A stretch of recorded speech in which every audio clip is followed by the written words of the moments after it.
Iring-iringan armada dan personel petugas gabungan di kota Sukabumi dikerahkan untuk melakukan penyemprotan disinfektan besar-besaran ke seluruh wilayah perkotaan Sukabumi.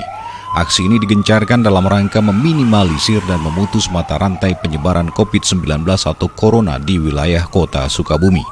Kegiatan ini diawali dengan apel gabungan di lapangan Merdeka Kota Sukabumi yang dipimpin oleh Kapolres Sukabumi Kota. Turut memantau melakukan penyemprotan yaitu Wali Kota dan Wakil Wali Kota Sukabumi, Dandim 0607 Kota Sukabumi dan Ketua DPRD Kota Sukabumi. Titik penyemprotan diawali di pusat kota khususnya di Jalan Bayangkara dan Keramat Kecamatan Gunung Puyuh.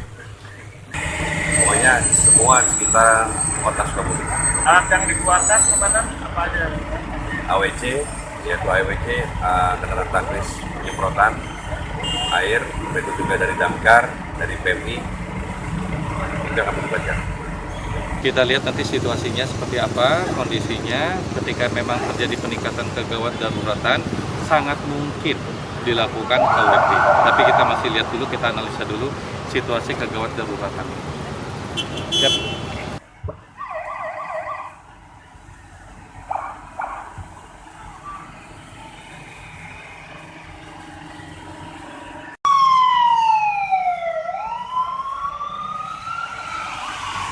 Dari kota Sukabumi, Iqbal Bakar melaporkan untuk Dinamika News.